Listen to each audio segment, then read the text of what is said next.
On today's show, I'm bringing back a returning guest. He was on my show back in October this year.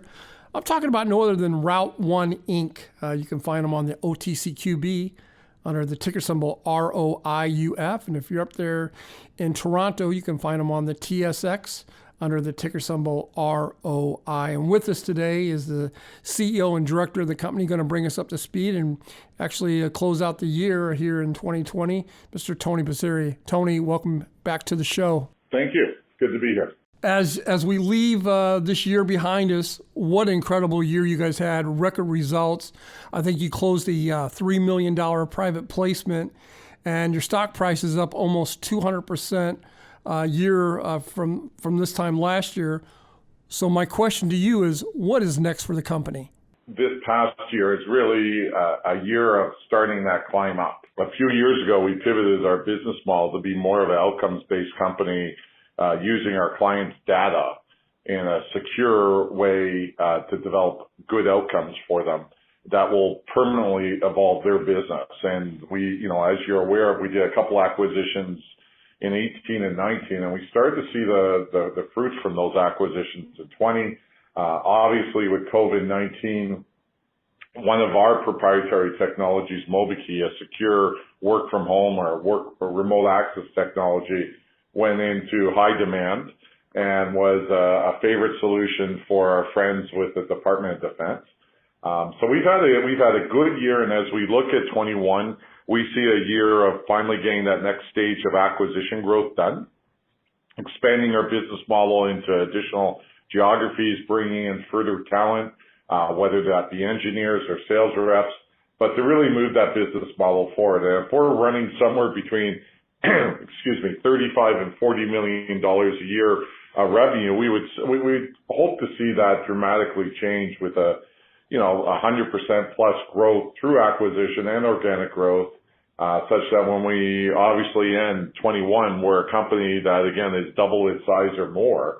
And we, the margins have continued to improve with it. There's greater cash flow, et cetera. So, we see 21 as another step up that mountain towards great success. Knock on wood, there's no further new pandemic or new act of God issue that we're having to deal with as a society. So we're pretty excited ultimately about what 21 could bring us. We think we stick to our knitting and the things that have made us very successful and just expand on that. We think our shareholders are going to be very pleased. Lastly, as it pertains to the private placement, I guess that's always a direct reflection. When your stock moves up quite a bit, and you're offered money, never a bad strategy, and taking a little bit of it and putting that in the till to fund the next round of growth. So we're pretty excited about the private placement that closed last week. That all went cradle to grave pretty quickly. And it's, I think, ultimately a reflection that people are starting to see the value in the company.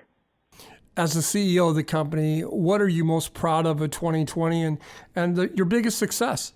I think you have to look at what people went through during the past 12 months.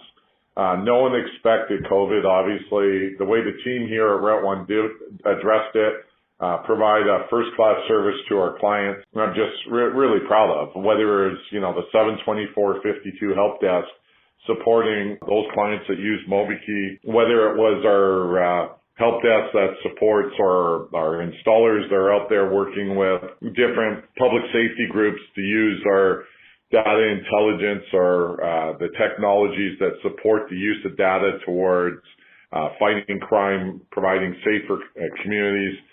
Just people that really responded as part of our team during the last 12 months to some very trying circumstances. And I think the other part that you feel good about is that you had record numbers during a very difficult general economic conditions.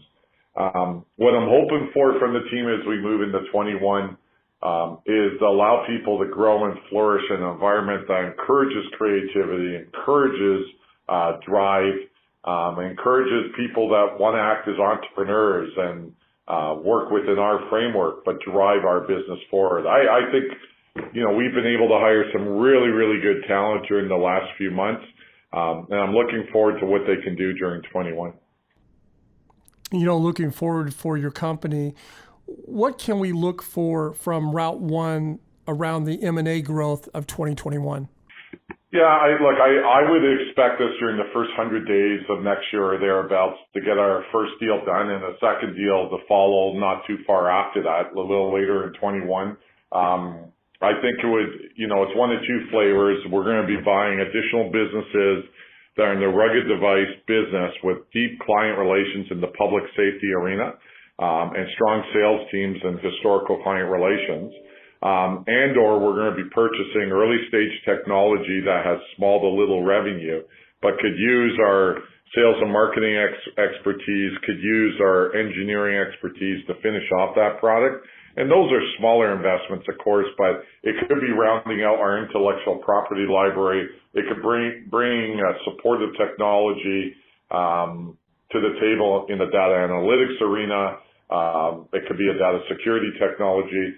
But you should look from us, to do one of those two types of deals and multiples of those as we go into 21. And I think ultimately we're looking for not to buy these businesses to strip away costs, but we're buying these businesses for the people, their intellectual property, and their strong client relations. Tony, before I let you go, what is it that you want my listeners and your stockholders to take away from today's interview? Yeah, I thank you for the support. Hopefully some of them have profited from investing in us over the last 6 to 12 months as you've exposed our name, which we're appreciative for sure. We think your podcast and program's been helpful for us. But I would say to the listener that, hey, look, we've just gotten started. We think this business model has significant legs on it. And as we grow towards $100 million and beyond, I think the value of the business will tie itself to that growth or quality growth, and we all should profit from that moving forward. So thank you again for the support, and I would wish your listeners a Merry Christmas and a very Happy New Year. Tony, thank you so much for coming on the show. Hopefully you'll come back on 40 or 50 days from now, give us an update on the new year as we go forward. Merry Christmas. Thank you. This program is entirely sponsored and produced by La Jolla Media LLC, which is responsible for the content. The opinions and information provided on this program are for educational and research purposes. Stock Day encourages all listeners of this program to do their due diligence and research when determining investment strategies that will work for them, or to seek the assistance of an investment professional.